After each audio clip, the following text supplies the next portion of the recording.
My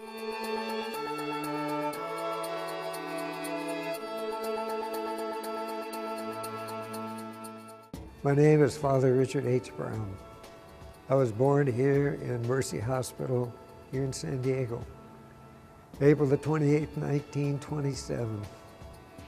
I grew up mostly in Talmadge Park and East San Diego. When I was 9 years old, my father died, which was devastating. I felt very sad, but my mother had such great faith that she kept us all together. We were a very close family.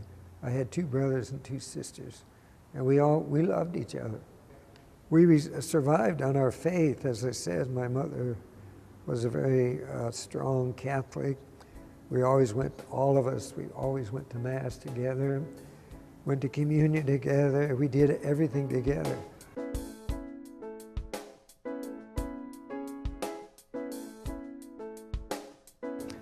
So it was wartime, so I went into the Merchant Marine Academy.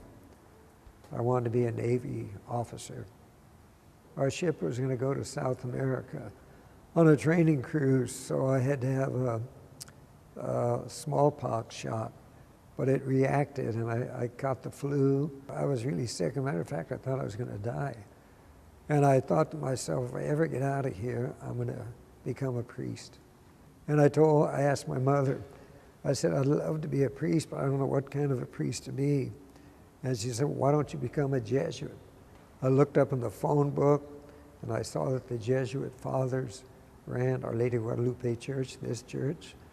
So in 1946, I came to this church, talked to the Jesuit priest, and he said, yeah, I think you'd make a good Jesuit.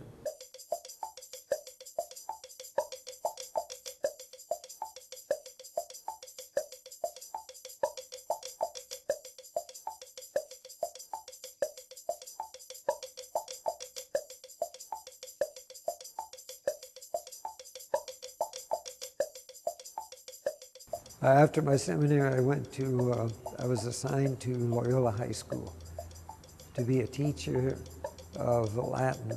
And then from Latin, I switched to Spanish. And from there, I wanted to go to really learn Spanish well. So I asked the rector, the superior, if I could go to Mexico City.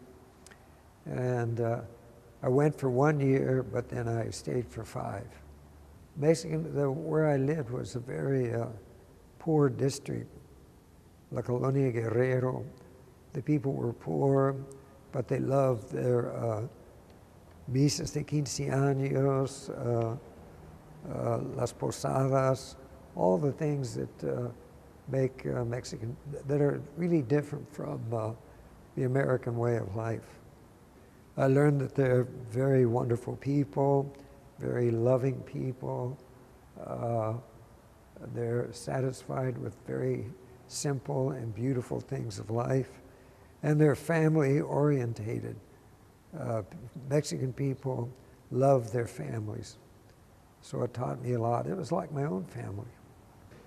There were 80,000 kids in that parish, families, and they had nothing to do. So a very wealthy Mexican architect and his wife heard about me, and he said, I will build a youth center for you. And he did it free. So it was a wonderful thing. It was a 3-story building. We had a dance floor, English classes, typing classes, religion classes, and he built the whole thing. It was very successful because we had a tardeada every Sunday afternoon, and then I got some movie stars to help. One of those was Cesar Costa, Johnny Laboriel and his sister, and we had other movie stars that helped me a lot.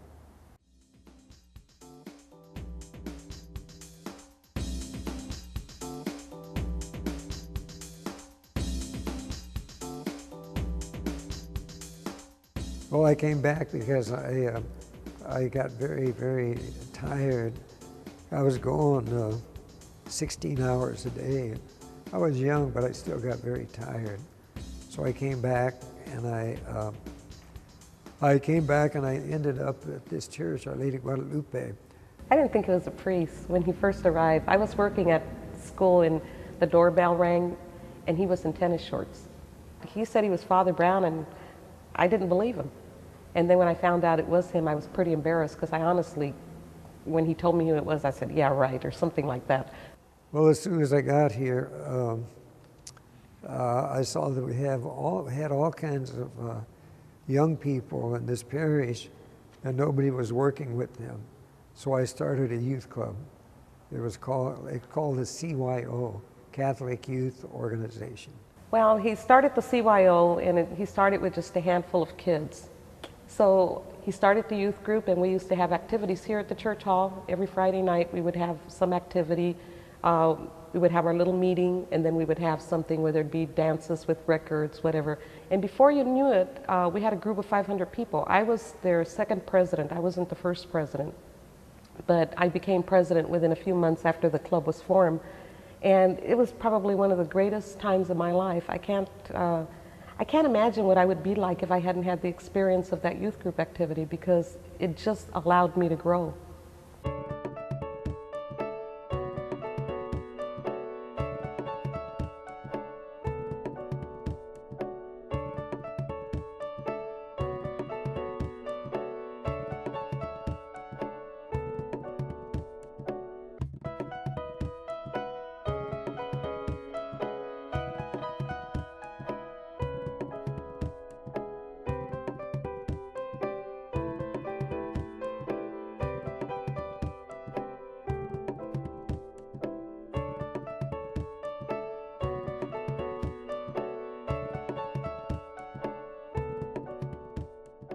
I think he has had so much impact in people's lives, and people are the community.